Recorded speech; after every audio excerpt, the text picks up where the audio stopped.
There's a couple here at 14-1. First, we've got Texas A&M, and then we've got Tennessee.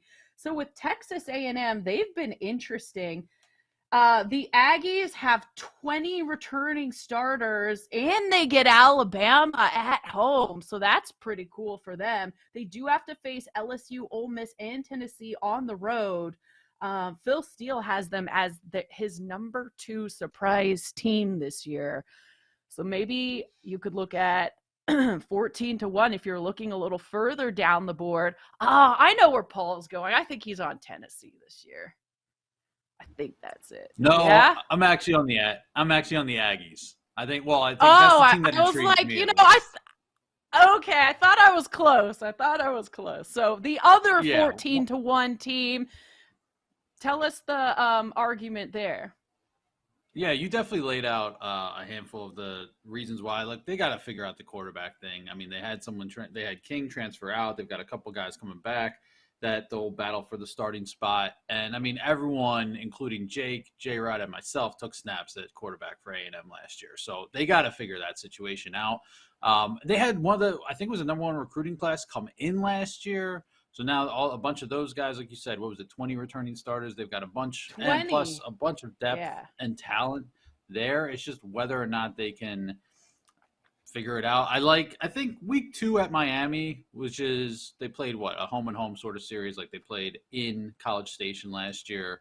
So that could be an interesting early game, but they've got other than that, it's a relatively soft ramp up. And like you mentioned, they've got Bama at home. Bama's struggled on the road.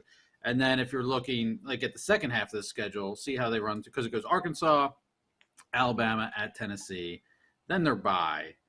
And then the back half is pretty, like, if they're in a good spot then, like, they got a nice little back half of the schedule, and it ends at LSU.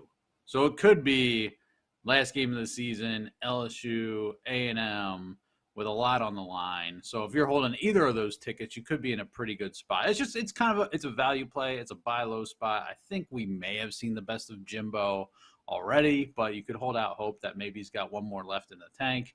And he's going to definitely start feeling the pressure if they start slow. Like, it's kind of weird. Like, A&M thinks they're Texas and treats their coaches like Texas sometimes, and all this pressure comes on when it's like you're not them.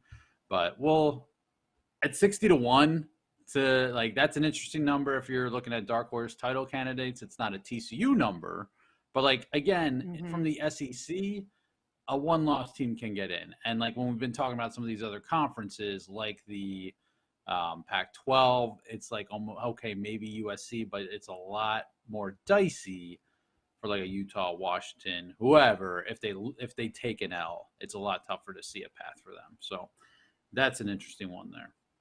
Well, and for A&M guys, I think to me the one bet that I liked, and I think you nailed it, Paul, is that Jimbo Fisher is his buns are squarely getting toasted. He is on the hot seat, making a lot of money, and A&M has not performed while they thought they would hiring Jimbo Fisher. I love 8.5 wins. 8.5 wins is their total. I think they'll go over that, especially with a soft second half schedule. Now, granted, they may walk into that last game against LSU sitting on 8, but I would take that more than anything over 8.5 for the Aggies. Don't forget, the key numbers in preseason football is 1 and 2. Teams do not play for overtime. So 3 is not the key number no more like it is during the regular season. Teams will literally go for 2 points. If they're losing the game 17-10, score a last touchdown with a minute to go, and they're going to go for 2. They're not going to tie the game and try to go to overtime. They don't want to get none of their guys hurt. They'll get off the field, go for 2. So you want to make sure if you're a game is 1.5, you probably want to buy it down to 1. If it's plus 1.5, you probably want to even. I wouldn't buy it to 2, but you want to shop around. Make sure if a game is lined around 1 or 2, make sure you get onto the whole number of 1 or 2. We can take a look at the look-ahead lines for every single game for the entire season.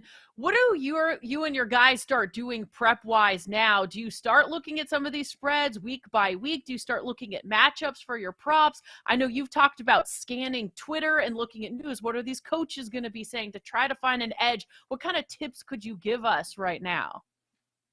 Great question. Yes, I will actually work backwards. Again, you have to have that bankroll. I work backwards. I'll actually look, believe it or not, teams I think are going to be better than the public think. I'll look ahead at their schedule, like Tennessee Titans. I think they're going to be a little bit better than people think. So just the other day, I literally went out and bet some look-ahead games. And when I say to start, I don't start in week 1. I'll actually start in later weeks, 12, 13, 14, 15, 16, 17, and onward. I look at those weeks there because that's what they haven't looked that far ahead. They haven't looked past week 1, and they say, well, I'm not going to tie my money up for that long. So I'll actually look, like I said, I'll look ahead to a week 1. I bet Tennessee, just the other day, I bet Tennessee, they're called GOIs, Game of the Years. So like on December 3rd, I bet Tennessee minus $1.30 over Indianapolis money line, because I think that when December rolls around, I think this game's going to be a 3-point or more spread. There's two teams I think going in two different directions. Not that Indy was any good anyway, but I just think that Tennessee is definitely more than 3. So I'll try to get down as much as I can. I went to the counter just last week and I asked how much can I bet on these games. They gave me a good amount.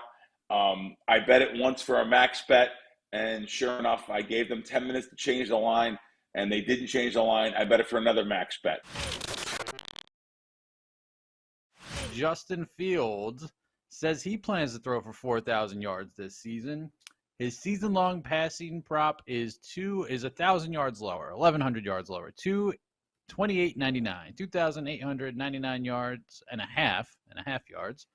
66% of the bets are on the over at BetMGM. So let's go, or hell no, 4,000 yards, or just over 28.99 and a half. Aaron, this is your baby. So he had 2,242 last year, I believe. I'm going to go under. It's a hell no for me. I haven't done a full breakdown on the Chicago Bears schedule entire season, but what I do know is right out of the gate, you know who he's going to face? Jair Alexander. So good luck racking up a bunch of yards against that dude. I'm going to say under. It's a hell no for me, J-Rod. Hell to the no, to the no, no, no. Hell to the no. No way, man. Listen, first of all, I don't know if he'll be healthy enough to throw for 2,800 yards, let alone 4,000 yards.